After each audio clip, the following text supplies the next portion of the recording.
नमस्कार दर्शकों, सब कुछ विचित्र चैनल में आप सभी का स्वागत है। दर्शकों, क्या आपको पता है कि हम जो श्री राम भगवान को, कई बार आपने बड़े बड़े महापुरुषों को भी देखा होगा कि भगवान राम को करुणा निधान के नाम से पुकारा जाता है, ठीक है। लेकिन क्या आपको पता है कि सिर्फ माता सीता ही इस नाम से भगवान श्री राम को पुकारती थी। जी हाँ, मार्गशीर्ष शुक्ल पक्ष की पंचमी तिथि को भगवान श्री राम और माता सीता का विवाह हुआ था, इसलिए इस तिथि को विवाह पंचमी के नाम से जाना जाता है। राम विवाह का जो प्रसंग तुलसीदास जी ने रामचरितमानस में वर्णित किया है, उससे ज्ञात होता है कि भगवान श्री राम और सीता जी विवाह से पहले जनकपुर के पुष्प वाटिका में मिल चुके हैं। जनकपुर वर्तमान में नेपाल में स्थित है। भगवान श्री राम और गुरु वशिष्ठ की आज्ञा से पूजा हेतु वाटिका में फूल लाने गए थे। माता सीता भी उस समय वाटिका में मौजूद थी। जब राम और सीता ने एक दूसरे को देखा तो एक दूसरे के प्रति मोहित हो गए। माता सीता ने उसी क्षण राम को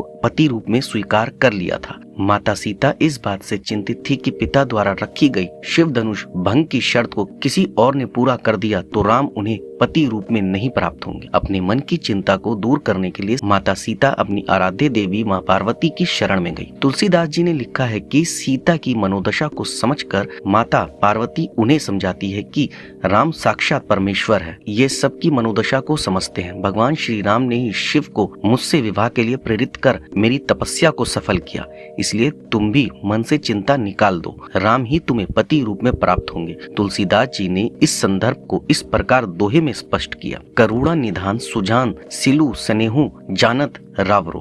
पार्वती ने सीता को समझाया कि श्री राम करुणा निधान और शीलवान और सर्वज्ञ है, ये बात सब जानते हैं। ऊपर से मेरा आशीर्वाद है कि पूजहि मन कामना तुम्हारी, सो बरु मिलहि जाहि मनु राजा। पार्वती जी कहती हैं कि तुमने मन से जिसे बैठाकर पूजा की है, वही सहज सुंदर सांवरा वर तुम्हें प्राप्त होगा। पार्वती जी द्वारा कहे गए शब्दों को ध्यान में रखकर माता सीता ने तय किया कि वह श्री राम को करुणा निधान के नाम से ही पुकारेगी। माता सीता प्रभु श्री राम को इसी नाम से बुलाती थी। कथा है कि सीता की खबर लेने के लिए जब हनुमान जी लंका जाने लगे, तब श्री राम ने हनुमान को अपने पास बुलाकर कहा कि मेरी मुद्रिका माता सीता को देना, इससे वह तुम्हें मेरा दूत मान लेगी। तब हनुमान जी ने शंका जताई कि अगर इससे भी ना मानी सीता माता तो क्या करूं। इस पर श्री राम ने हनुमान जी से कहा कि सीता मुझे करुणा निधान के नाम से बुलाती है, ये बात सिर्फ मुझे मालूम है। ये बात तुम सीता को कहना कि आपके करुणा निधान ने यह मुद्रिका दी है, तो माता सीता पूर्ण विश्वास कर लेगी और तुम्हें मेरा दूत